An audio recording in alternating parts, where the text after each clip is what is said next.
رب اشرح لي صدري ويسر لي أمري واحلل عقدة من لساني يفقهوا قولي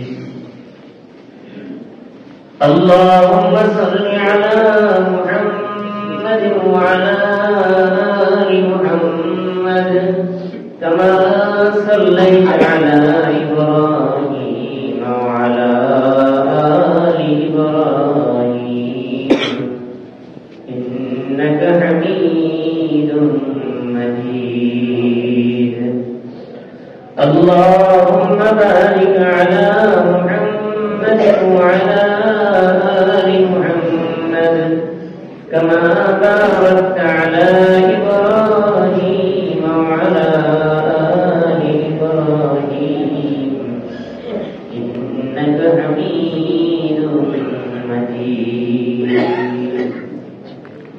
بلغ العلا بكماله كشف الدجى بجماله حسنت جميع خصاله صلوا عليه وآله উপস্থিত সম্মানিত মুসলিমগণ, আল্লাহ পাক রব্বুল আলামিনের লাখ কোটি শুকরিয়া। আল্লাহ পাক রব্বুল আলামিন আজকে জুমার দিনে, শুক্রবার দিন আমাদেরকে আল্লাহ করে এনেছেন, বসার তৌফিক দান করেছেন। শুকরিয়া আদায় করি আলহামদুলিল্লাহ। আজকে শাবানের 30 তারিখ, আগামীকাল থেকে শাবানের চাঁদ শুরু হয়ে যাবে। রজবের 30 তারিখ, আগামীকাল থেকে শাবানের চাঁদ শুরু হবে। ফেব্রুয়ারির 14 তারিখ, এই বছর ফেব্রুয়ারির 14 তারিখ শবে বরাত। আরেকটা গজবের দিন আছে, বুঝলেন তো? আলোচনা করলে মানুষ বেশি জানে, না করাই ভালো। 14 ফেব্রুয়ারি শবে বরাত, এটা মনে রাখবেন। 14 ফেব্রুয়ারি শবে বরাত। আজকে শাবানের রজবের 30 তারিখ, আগামীকাল থেকে শাবান শুরু হয়ে যাবে। অর্থাৎ রমজান আসছে আমাদের সামনে আর মাত্র 1 মাস। তো আল্লাহ পাক যেন আমাদেরকে আমাদের নবীজির দুআরে আমরা করি, আল্লাহুম্মা বারিক লানা ফি রজব ওয়া শাবান ওয়া বাল্লিগনা রমাদান। আল্লাহ আমাদেরকে রজব এবং শাবানে বরকত দেন, কল্যাণ দান করেন এবং আমাদের হায়াত রমজান পর্যন্ত বাড়িয়ে দেন। আমরা যেন রমজানের সওয়াবগুলি, রমজানের যত ইবাদতগুলি আছে করতে পারি, আল্লাহ যেন আমাদেরকে তৌফিক দান করেন। আমিন। যে আয়াতে কারিমা আমি তেলাওয়াত করেছি, আল্লাহ পাক গত সপ্তাহে আলোচনা করেছিলাম মেরাজ সম্পর্কে। আল্লাহ পাক রব্বুল আলামিন আল্লাহর হাবিবকে বিশেষ মেহমান হিসেবে নিজের কাছে ডেকে নিয়ে গেছেন। হযরত মুসা আলাইহিস সালামকে আল্লাহ রব্বুল আলামিন সাক্ষাৎ দিয়েছেন, কিন্তু সেটা কাছে নিয়ে না, তুর পাহাড়ের মধ্যে সাক্ষাৎ দিয়েছেন। হযরত ইব্রাহিম আলাইহিস সালাম আল্লাহর কাছে দোয়া করেছেন, আল্লাহ আমাকে মৃত্যু কেমনে জীবিত করে দেখায় দেন। রব্বি আরিনি কাইফা তুহয়িল মাউতা, আপনি মৃত্যুকে কেমনে জীবিত করেন, আমাকে একটু দেখান। আল্লাহ প্রশ্ন করেছেন সাথে সাথে, আওয়ালাম তুমিন, ইব্রাহিম তুমি কি আমার প্রতি বিশ্বাস নাই? তুমি কি আমার প্রতি ঈমান আনো না? উনি বলছেন, রব্বুল আলামিন আমি তো আপনার প্রতি ঈমান, আমার বিন্দুমাত্র কোনো সন্দেহ নাই। তোরা বলা কি লিয়াতুনাইনা, আমার মনের একটু শান্তি জন্য যদি আপনি তো করতে পারেন মৃত্যুকে জীবিত, কিন্তু আমি চোখে দেখলে আমার প্রাণটা ঠান্ডা হবে। আমি চাইতেছি আমার প্রাণটাকে আপনি ঠান্ডা করেন। আপনি তো করতে পারেন, এর মধ্যে আমার কি নাই, কোনো সন্দেহ নাই। ইব্রাহিম আলাইহিস সালামের সাথে এই কথাই জানলাম। মুসা আলাইহিস সালাম বলতেছেন, আল্লাহ আমার একটু দেখা দেন না, আমাকে একটু দেখা দেন, আমি আপনাকে দেখতে চাই। আল্লাহ পাক রব্বুল আলামিন বললেন, মুসা তুমি আমাকে দেখতে পারবে না, ওয়ালাকিন ইনজুর ইলাল জাবালি, আমাকে তো দেখা দুনিয়া দ্বিতীয় দুনিয়াতে দেখতে পারবে না, এই পাহাড়ের দিকে তাকাও, পাহাড়ের দিকে তাকাও। ওয়ালাকিন ইনজুর ইলাল জাবাল। হযরত মুসা আলাইহিস সালাম আল্লাহকে দেখতে চাইছেন, আকাঙ্ক্ষা প্রকাশ করেছেন। আল্লাহ বলেন, দুনিয়াতে তো আমাকে তোমার দেখা সম্ভব না, তবে তুমি আকাশে গিয়ে পাহাড়ের দিকে তাকাও, আল্লাহ পাক রব্বুল আলামিন নিজের নূরের একটু ঝলক মাত্র পাহাড়ে দিয়েছেন, একটু ঝলক দেখাইছেন। এতটুকু মুসা আলাইহিস সালাম হয়ে গেছে, হ্যাঁ অজ্ঞান হয়ে গেছে।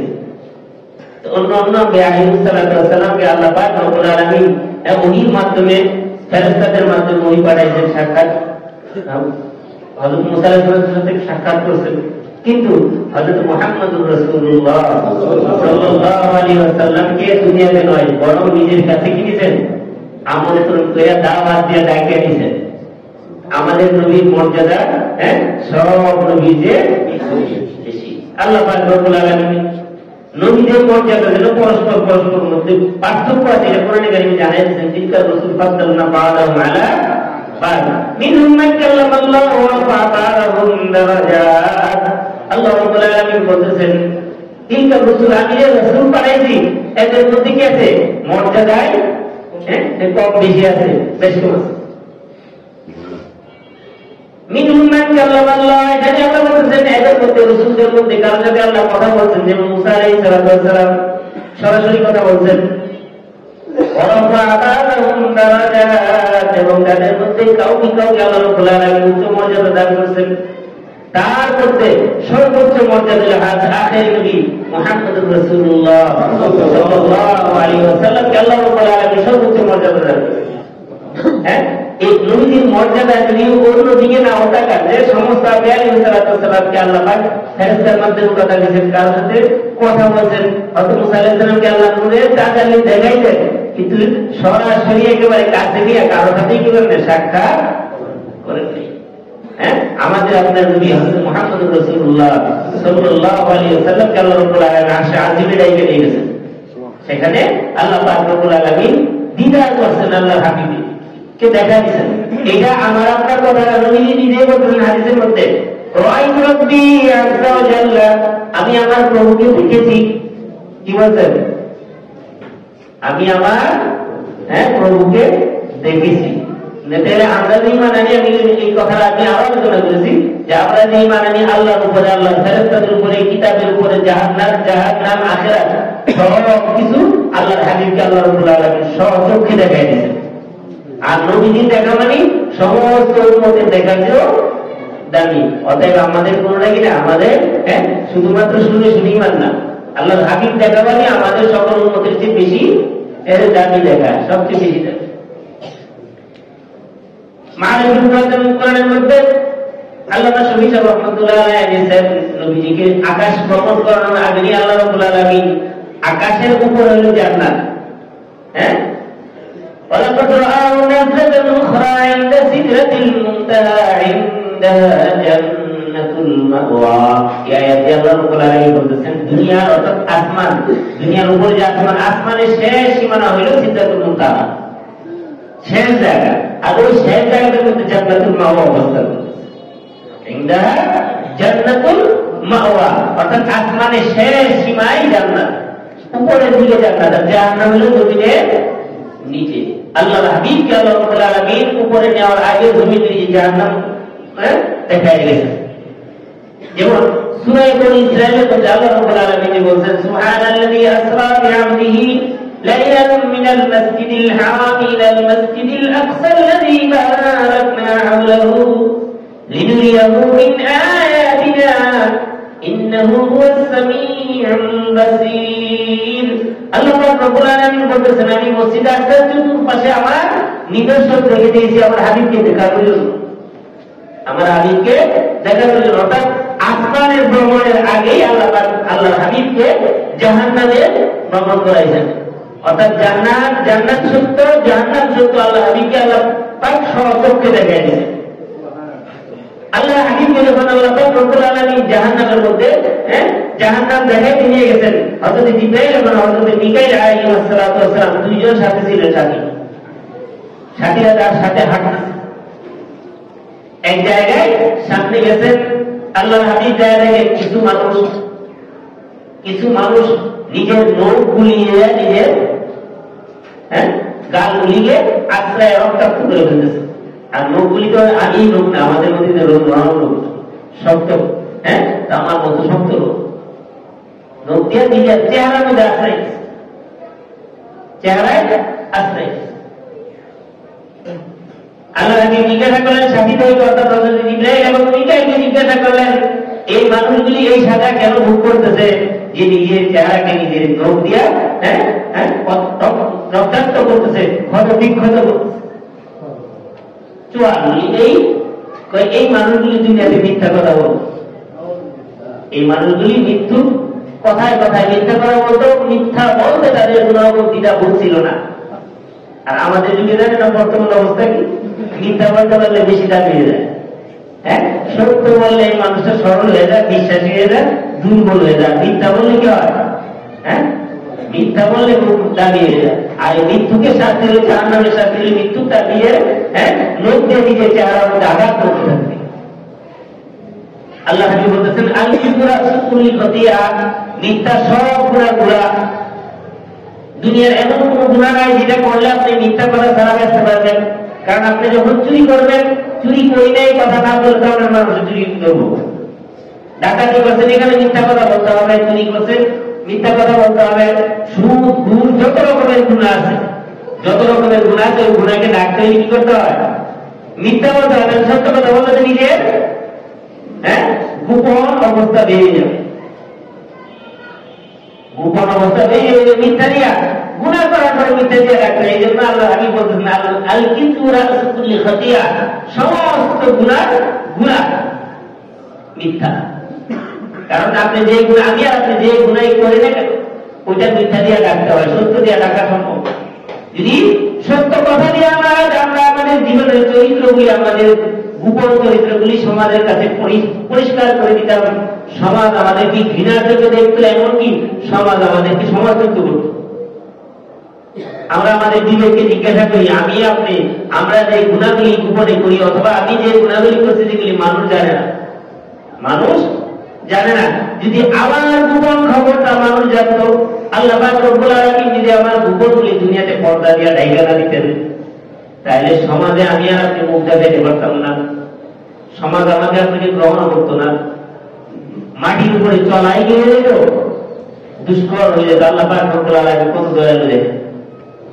দুনিয়ার আখিরাতের দয়া বাদ দেন, অন্য সব দয়া বাদ দেন, আমার আপনার ভুলগুলি, আমার আপনার অপরাধগুলি যদি আল্লাহ পাক পারেন কিনা প্রকাশ করে দিতে পারেন, যদি প্রকাশ করে দিতেন আমাদের অবস্থা কি হইত চিন্তা করি আমরা কখনো কি নিজেরা চিন্তা করি যে আমি যে অপরাধগুলি করতেছি, যে অপরাধ দুনিয়ার মানুষ জানে না, সমাজ জানে না, আমার স্ত্রীও জানে না, আমার ছেলে মেয়েও জানে না, আমার ভাই বোন বন্ধু বান্ধব কেউ জানে না, এই অপরাধের খবর যদি তারা জানতো, আমার সাথে মিশত না, আমার সাথে কথাও বলতো না, আমার সাথে তাদের সম্পর্কও রাখতো না।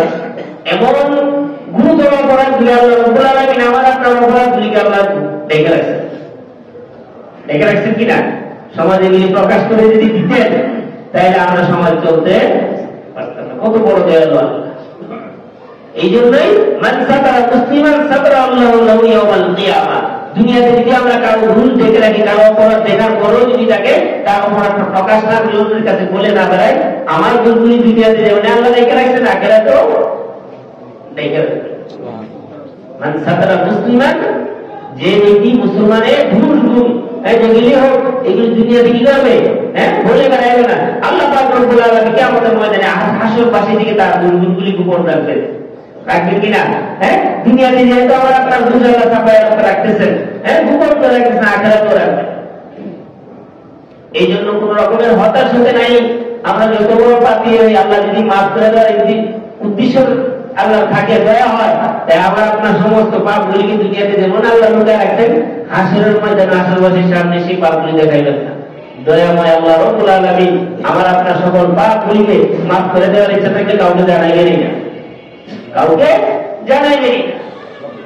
এই জন্য সর্বদা আল্লাহর কাছে দোয়া করে, আল্লাহ রাব্বুল আলামিন আমি যেন দুনিয়াতে আমার অপরাধগুলি আপনি দেখে রাখছেন, আখিরাতে হাসরের ময়দানে মানুষের সামনে আপনি আমাকে লজ্জিত করেন না, আমার অপরাধগুলি আপনি দেখে রেখেছেন। এই চিন্তাটা সবসময় আমাদের ভিতরে থাকতে হবে। মাফ পাওয়ার ফিকির তো থাকতে হবে, তাহলে তো মাফ করবে, তিনি মাফ করবেন। আর যদি মাফ পাওয়ার ফিকিরই না থাকে, মাফ করবে। এরপরে নবীজি কে জাহান্নাম দেখানোর কতগুলি পাপের পরিণতিগুলি নবীজিকে দেখাই দিয়েছেন। আরেকটা জায়গায় নবীজি গেছেন, যায় দেখেন একটা ব্যক্তি পাশে ফেরেশতা দাঁড়ায় রয়েছে, তার মাথার উপরে একটা পাথর দিয়ে আঘাত করতেছে, মাথাটা চূর্ণ বিচূর্ণ ছিন্ন ভিন্ন হয়ে যাইতেছে। একটু পরে আবার মাথাটার আগের পূর্বের জায়গায় ফিরে আসে, মাথাটা আবার ভালো হয়ে যায়, ফেরেশতা আবার মাথার মধ্যে আঘাত করে ছিন্ন বিচ্ছিন্ন হয়ে যায়।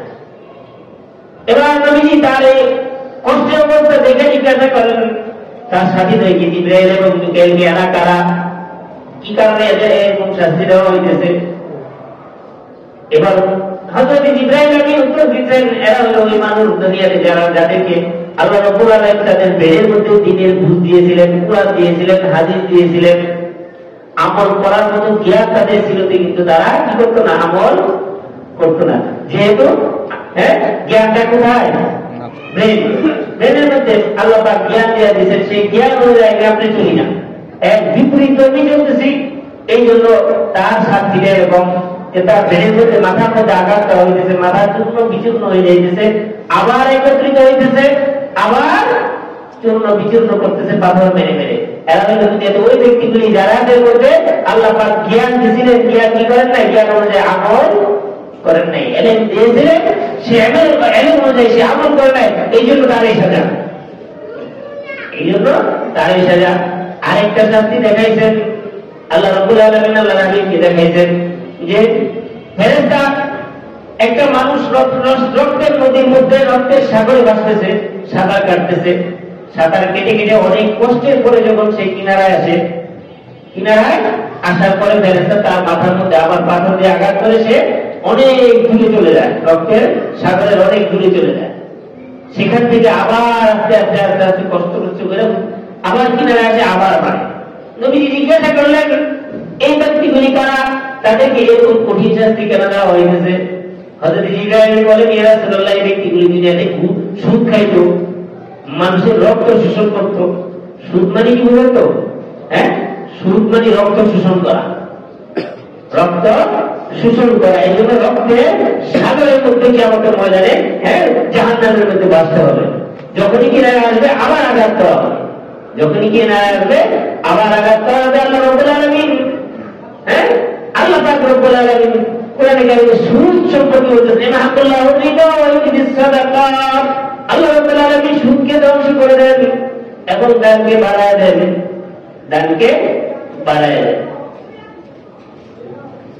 অতএব সুদ, ইমাহাকুল্লাহু রিবা ওয়া ইউরিদুস সাদাকাত, আল্লাহ সুদের ব্যবস্থাকে, সুদের লেনদেনকে ধ্বংস করে দেন, আর দানের পর্যায়টাকে আল্লাহ রাব্বুল আলামিন বৃদ্ধি করতে থাকেন, বৃদ্ধি করতে থাকেন।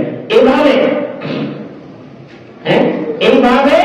যারা গীবত করে, গীবতকারীদের সাজাগুলো তো আল্লাহর হাবিবকে দেখাইছেন, গীবতকারী সাজাও দেখাইছেন, সুদের সাজাও দেখাইছেন। এরপরে অন্য অন্য যত পাপের সাজা, বিশেষ বিশেষ যে পাপগুলি, যেগুলি করলে বিশেষ শাস্তি দেওয়া হবে, বিশেষ শাস্তি দেওয়া হবে, সেই শাস্তিগুলি আল্লাহ পাক আল্লাহর হাবিবকে দেখাই দিয়েছেন যে আপনার উম্মত যদি এই কাজগুলি করে, এই সাজাগুলি কিয়ামতের ময়দানে তাদেরকে দেওয়া হবে। এখন আমরা দুনিয়াতে একটুখানি কষ্ট পাইলেই দুনিয়া সব ভুলে যেতে চেষ্টা করি, আর আখিরাতের এই সাজাগুলির কথা শুনো বিন্দু মাত্র আমাদের মধ্যে কি আসে না, বিন্দু মাত্র কোন রকমের অনুসূচি আসে না। আল্লাহ পাক রব্বুল আলামিন কালাম পাকে বলতেন, ওয়ানাহশুরুহুম ইয়াওমাল কিয়ামাতি আ'মা ওয়ানাহশুরুহুম ইয়াওমাল কিয়ামাতি আলা ওয়ুজুহিহিম উমিয়াও ওয়া সুম্মাও উমিয়াও ওয়া বুকমাও ওয়া সুম্মা। আল্লাহ পাক রব্বুল আলামিন দুনিয়াতে আমরা যেটা করি, উল্টাপাল্টা করি, কিয়ামতের ময়দানে আল্লাহ রব্বুল আলামিন উল্টাপাল্টা করে আমাদেরকে সাজা দিবেন। আল্লাহ বলেছেন, ওয়ানাহশুরুহুম ইয়াওমাল কিয়ামাতি আলা ওয়ুজুহিহিম, মানুষকে আল্লাহ রাব্বুল আলামিন উল্টায় উঠাইবেন কিয়ামতের ময়দানে। তারা চোখেও দেখবে না, কানেও শুনবে না, মুখে কথাও বলতে পারবে না।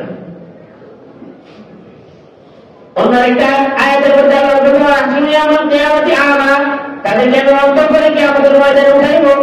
তারা জিজ্ঞাসা করবে, রব্বি লিমা হাসারতানি আমা ওয়া কুদ কুনতু বাসীরা, আমি তো দুনিয়াতে দেখতাম, চোখে ছিল, তা আমি আসতে উঠলো কেন?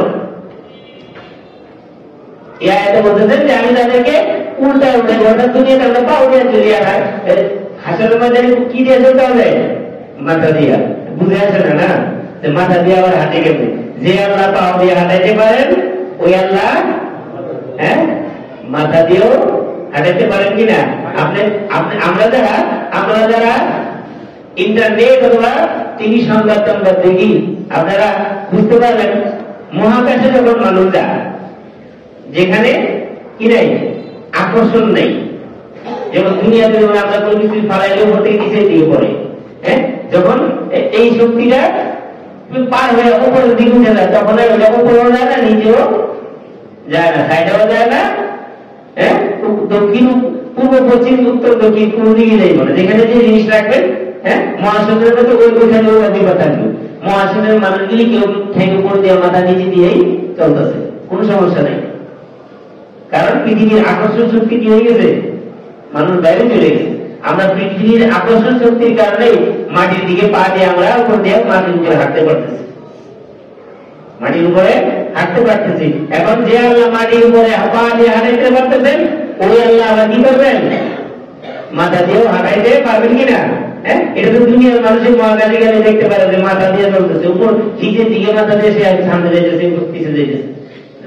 দুনিয়াতে সম্ভব। আখিরাতে মাথা দিয়ে আল্লাহ তাদের চেহারার উপরে আমি দাঁড় করাইব। তাদেরকে আমি কি করবো?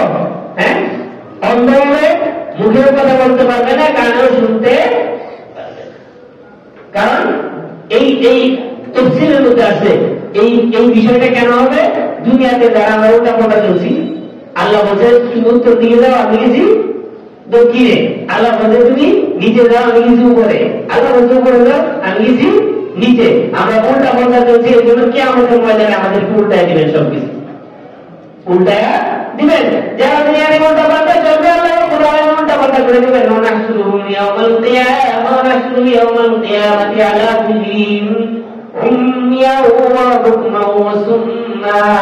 উল্টা করে দিবেন। এরপর যে আয়াত পড়েছিলাম আল্লাহ রাব্বুল আলামিনকে মানুষ বলবে রব্বি লিমা হাশারতানি আমা, আমাকে কেন অন্ধ করে উঠাইলেন? আল্লাহ পাক রব্বুল আলামিন উত্তর দিয়ে বলবেন ওয়াকাযালিকা আতাতকা আয়াতুনা ফানাসিতাহা, বান্দা তোমার কাছে আমি কোরআন পাঠাইছিলাম, আমার নিদর্শন পাঠাইছিলাম, তোমাকে আমি চোখ দিয়েছিলাম, তুমি যে এখন বলতেছো আমি তো চোখ করেছিলাম, আমি আল্লাহ বললাম কেন? আমি এই কারণে বলছি তুমি দুনিয়াতে কোরআনের বাদ দেখাও পড়ো নাই, সত্যকে দেখাও না দেখার ভান করেছো। এই জন্য যেহেতু তোমার চক্ষু শক্তি দেখার শক্তি আমি দিয়েছিলাম, সেই দেখার শক্তিটাকে তুমি কি করছো? তাও ব্যবহার করছো। আজকে তোমার সেই চোখের শক্তিটা আমি কেড়ে নিয়েছি। وكذلك أتتك آياتنا فنسيتها وكذلك اليوم تنسى। আজকে এই জন্য তুমি যেহেতু দুনিয়াতে আমার ভুলে গেছিলে, আজকে তোমাদের ভুলে গেছি, তোমার সাথে আমার কোনো সম্পর্কই নেই। বুঝেন তো? সেদিনকার আমার আপনাকে যিনি দুনিয়াতে পাঠাইছেন, যিনি সমস্ত প্রয়োজন মিটাইতেছেন, তিনি যদি আমার আপনার প্রতি এরকম বেজার হয়ে বলেন তুই আমার ভুলে আসছিস, আমি আসতে বলে ভুলে গেছি, কি উপায়টা আমার বুঝেন? ওই দিন কোন উকিল ব্যারিস্টার হ্যাঁ জজ কোন করে কোন রকমের কোন পাওয়ার সেখানে চলবে না, কোন রকমের পাওয়ার চলবে। আল্লাহ পাক কি আমাদের মাঠে বলে দিন আইলাম জাব্বারিন, ও দুনিয়ার বাদশা তোমরা কই আছে? ক্ষমতা কার? নিজে আবার উত্তর দিন লিল্লাহিল ওয়াহিদিল লিমানিল মুলকুল ইয়াউম। আল্লাহ পাক রব্বুল আলামিন কিয়ামতের ময়দানে আমাদেরকে প্রশ্ন করবেন। সেদিন শুধু আমাদেরকে না, আমাদের দ্বারা ক্ষমতাবান ছিল না, বড় বড় নেতা নেত্রী এবং বড় বড় প্রধানমন্ত্রী এবং শক্তিশালীদেরকে আল্লাহ বলবেন লিমানিল মুলকুল ইয়াউম, আজকে রাজত্ব কার বড়? তোমরা অনেক বড় বড় রাজা ছিল, অনেক বড় বড় ক্ষমতাওয়ালা ছিল, হ্যাঁ জিজ্ঞাসা করবেন আজকের রাজত্ব কার বড়? তো সব হাসরবাসী চুপ হয়ে যাবে, উত্তর দেওয়ার কোন ক্ষমতা থাকবে না। এরপর আল্লাহ রাব্বুল আলামিন নিজে প্রশ্ন করবেন, নিজে উত্তর দিবেন লিল্লাহি ওয়াহিদিল কাহ্হার, একমাত্র এক আল্লাহর আছে ক্ষমতা। অতএব উনি চাইলে আমাকে জাহান্নামে দিতে পারেন, আপনাকে আমাকে চাইলে জান্নাতে দিতে পারবেন। সেদিন কোন অভিযোগ করার মতো কোন ক্ষমতা, কোন কি, কোন ব্যারিস্টার, কোন লয়ার, কোন কিছুই আগে আসতে পারবে না। একমাত্র আগে আসতে পারবে যখন আল্লাহ রাব্বুল আলামিন কাউকে অনুমতি দিবেন। কাউকে সুপারিশ করার অনুমতি দেওয়ার আগ পর্যন্ত কেউ দিতে পারবে। এই সুপারিশ করার জন্য মানুষ হাসরের ময়দানে সবার কাছে যাবে, সমস্ত আম্বিয়া আলাইহিসসালামের কাছে যাবে, কেউ পারবে না সুপারিশ করতে, কেউ পারবে না, সবাই আমার কথা প্রকাশ করবে।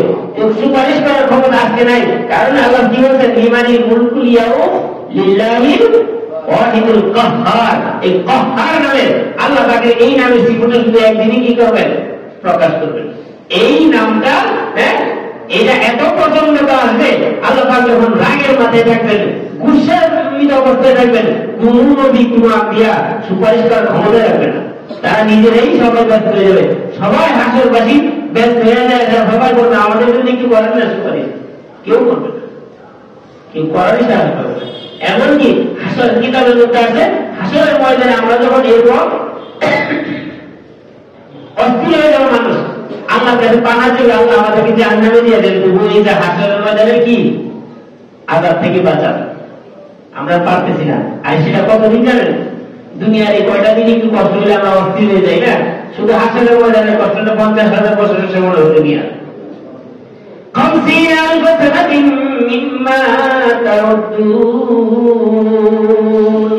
আল্লাহ রাব্বুল আলামিন বলতেছেন, তোমরা যে দুনিয়ার হিসাবে যে দিন রাত গুলি গণনা করো, সেই দিন রাত গুলি গণনা করার সমান একটা দিন হলো 50,000 বছরের সমান। শুধু বিচারের দিনে 50,000 বছরের সমান হবে। এই দিনে মানুষ এত অস্থির হবে যে আল্লাহ পাক রব্বুল আলামিন আল্লাহ জাহান্নামে দিয়ে দেন, তবু এই কষ্ট থেকে কি করেন, মুক্তি দেন।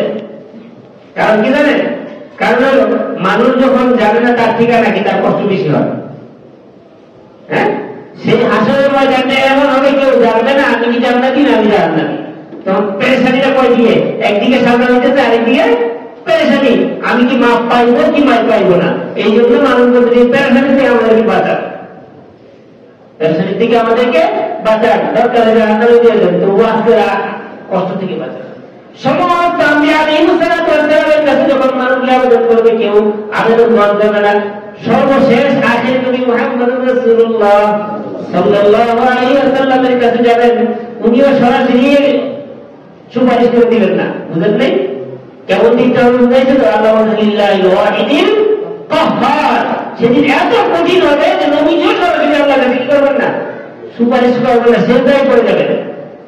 মানুষ যখন সবাইকে সমবেত হবে সুপারিশ করার জন্য, নবীজি সেজদায় পড়ে যাবেন। আল্লাহ রাব্বুল আলামিন সেজদায় পড়ে যখন নবীজির আল্লাহ পাকের প্রশংসা করতে থাকবেন, আল্লাহ পাক নবীজির অন্তরের মধ্যে এমন প্রশংসার বাণীগুলি ঢেলে দিবেন, যে প্রশংসার বাণী ইতিপূর্বে দুনিয়া কোন আখিরাত কোন ফেরেশতা জিন কোন মাখলুকাত কেউ এইরকম শব্দ দিয়ে প্রশংসা করে নাই বা করতে পারে নাই। এমন প্রশংসার বাণীগুলি আল্লাহ পাক আল্লাহর হাবিবের অন্তরের মধ্যে ঢেলে দিবেন। আল্লাহ পাকের হাবিব সেজদায় করে করে এই প্রশংসা করতে থাকবে, প্রশংসা করতে করতে করতে করতে করতে করতে এমন পর্যায়ে যাবে আল্লাহ পাক রব্বুল আলামিন আল্লাহর হাবিবের প্রশংসায় খুশি হয়ে যাবে। অর্থাৎ আল্লাহ পাক যে সেদিন কাহ্হার নামের সিফাত ধারণ করবেন, রাগান্বিত অবস্থায় থাকবেন, আল্লাহর হাবিবের প্রশংসা করার কারণে আল্লাহ কি হয়ে যাবে, রাগটা কমে যাবে। এরপরে কি হবেন, সাবতুতা আল্লাহ বলবেন, হ্যাঁ আমার হাবিব, হ্যাঁ ইয়া মুহাম্মদ, হ্যাঁ ইরফা রাসাক, তোমার মাথা উঠাও, সাবতুতা তুমি যা চাও তাই দিব। এই যে সাবতুতা সুপারিশ করাটা সহজে আসবে না, সুপারিশ করাটা সহজে আসবে না। আল্লাহ নবী কত হাজার বছর সেজদায় করে থাকবেন, এটার হিসাবে আমরা জানি না, কোন কিতাবও বলতে পারবে না। সেজদায় করে কত হাজার বছর আল্লাহ প্রশংসা করবেন। এরপরে আল্লাহ পাকের এই সিফাত আল্লাহ পাক বুঝাতে হবে না। এরপরে বললেন, ইয়া মুহাম্মদ, হে মুহাম্মদ, আপনার প্রশংসায় খুশি, ইরফা রাসাক, আপনি আপনার মাথা উঠান, সাবতুতা আপনি চান এখন আমি দিব, এখন আমি দিব। সেই ভয়াবহ দিনটা কেমন হবে বুঝলেন তো? সেই ভয়াবহ দিনটা আমাদের জন্য কি অপেক্ষা করছে?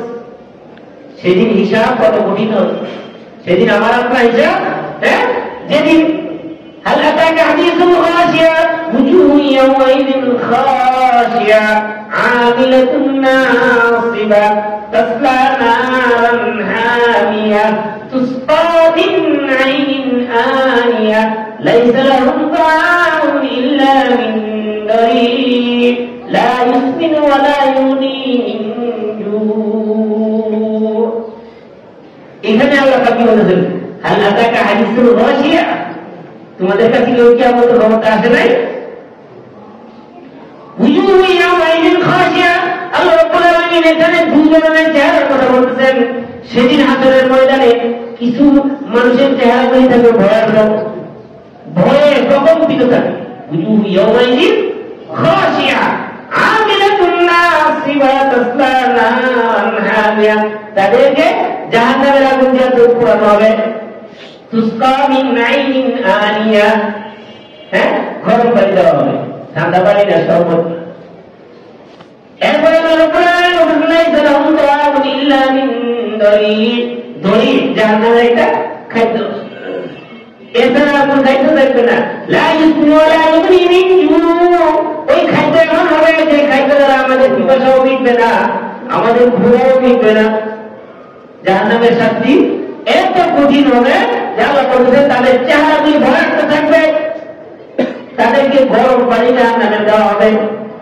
আর দই, জাহান্নামের এক ধরনের খাবার দই, এই খাবারগুলি যদি যখন দেওয়া হবে, ওই খাবার খাইয়া কি হবে না, পেটও ক্ষুধা নিবারণ, পেটও করবে না, পিপাসাও মিটবে না, পিপাসাও মিটবে না, পেটও করবে না। সেদিনকার কি অবস্থা আমরা বুঝি তো, আমরা তো দুনিয়ার খাবার খাই, পেট করি, কিন্তু শুধু দেওয়া দেয় করি।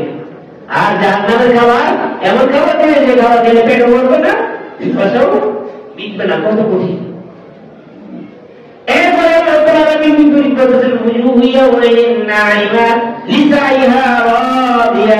في جنة عالية لا تسمع فيها لاغية فيها عين جارية فيها سرر مرفوعة وأكواب موضوعة ونمارق مصفوفة وزرابي مبثوثة।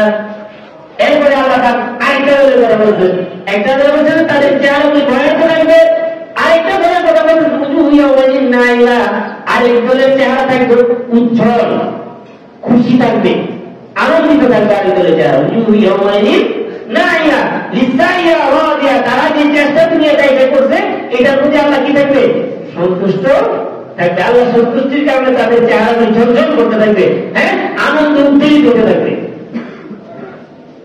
في جنة عالية, আল্লাহ রাব্বুল আলামিন বড় এবং উঁচু মর্যাদার জান্নাত তাদেরকে দান করবেন। লা তাসমাউ ফিহা লাগিয়া, সেই জান্নাতের মধ্যে কোনো কষ্ট, কোনো রকমের পেরেশানি শুনবে না তারা। ফিহা আইনুন জারিয়া, প্রবাহিত নহর থাকবে। ফিহা সুরুরুম মারফুআ, উঁচু উঁচু বসার কি থাকবে, ব্যবস্থা থাকবে। ওয়াকাবুম মাওদুআ নামারিক মাসফুফা ওয়াদারাবি মাবসুসা, আল্লাহ রাব্বুল আলামিন বিপুল ধর্মীয় ব্যবস্থা করে রাখবেন। কারো চেহারা থাকবে ভয়াক্ত, ভীত সন্ত্রস্ত, আর কারো চেহারা থাকবে আনন্দিত উজ্জ্বল। এমন আমাদের চিন্তা করতে হবে আমরা কোন দলে রইতে চাই। আসহাবুল ইয়ামিন মা আসহাবুল ইয়ামিন, একটা থাকবে ডান দল, আর একটা থাকবে ওয়াসহাবুশ শিমাল মা আসহাবুশ শিমাল। কিয়ামতের ময়দানের মধ্যে দুই দলে ভাগ হয়ে যাবে। আমরা দুনিয়াতে এত দল না, ওইখানে এত দল থাকবে না। ওই একটা নাজাতপ্রাপ্ত দল, আরেকটা জাহান্নামী, একটা জান্নাতি দল, আরেকটা জাহান্নামী দল, একটা ডান দিকের দল, আরেকটা বাম দিকের দল। ডান দিকের দলকে আল্লাহ রাব্বুল আলামিন ডান দিকে আমলনামা দিবেন, ডান হাতে আমলনামা দিবেন। যাদেরকে ডান হাতে আমলনামা দিবেন আল্লাহ রাব্বুল আলামিন তাদের চেহারাগুলো উজ্জ্বল হয়ে যাবে, তারা খুশিতে বাগবাগ হয়ে যাবে। এই বুঝি মাপ পেয়ে গেলাম, এই বুঝি মাপ পেয়ে গেলাম। কিন্তু যাদের আমলনামাকে আল্লাহ রাব্বুল আলামিন বাম হাতে দিবেন তাদের চেহারাগুলো ভয়াক্ত হয়ে যাবে, কালো হয়ে যাবে, ভয়ে ভীত সন্ত্রস্ত হয়ে যাবে। এরা বুঝে ফেলবে আমার মুক্তির উপায় নেই, আমার আমলনামা ডান হাতে দেয় নাই, আল্লাহ রাব্বুল আলামিন বাম হাতে দিয়েছেন। এরপরে বাম হাতে দেওয়ার পরে আবার বলল, ইকরা কিতাবাক বান্দা, তোমার উপর আমি কোনো জুলুম করি নাই, কোনো অবিচার করি নাই, তুমি তোমার আমলনামা পড়ো। ইকরা কিতাবাক কাফা বিনাফসিকা লিয়াউমা আলাইকা হাসিবা, আজকে তোমার কিতাব পড়ার জন্য কোনো শিক্ষিত মানুষ আনতে হবে না, কোনো শিক্ষিত জনের কাছে যাইতে হবে না, কোনো বড় শিক্ষিত যাইতে হবে না, তোমার কিতাব তুমি পড়তে পারো। সেদিন পড়ার যোগ্যতা আল্লাহ সবাই দিয়ে দিবেন, কারো কাছে যাওয়ার প্রয়োজন নেই। হ্যাঁ, আর আল্লাহ পাক বলবেন তোমার কিতাব তুমি পড়ো, তুমি কি করে আইছো, আমি যে তোমাকে জাহান্নামে সার্টিফিকেট বাম হাতে দিলাম, তুমি কি জান্নাতে পাওয়ার যোগ্য কিনা তুমি তোমার আমলনামা নিজে দেখো। আল্লাহ পাকের বিরুদ্ধে কোনো অভিযোগ করার কোন ব্যবস্থাই সেদিন থাকবে না। আমি আপনাকে আগে ব্যবস্থা কেমন অভিযোগটা করবো বলেন? আল্লাহ বলেন তুমি যা করে আইছো তোমার আমলনামাটা তুমি চাই দেখো, পড়ো পড়ো, তোমার ডান হাতে দেওয়ার যোগ্যতা তোমার ছিল কিনা তুমি পড়ো। ইকরা কিতাবাক কাফা বিনাফসিকা আল-ইয়াওমা আলাইকা হাসিবা। সেদিন মানুষ কি আফসোস করবে জানেন? ইয়া লাইতানি লাম উতা কিতাবিয়া। সেদিনকার আফসোসটা দুনিয়াতে করা উচিত।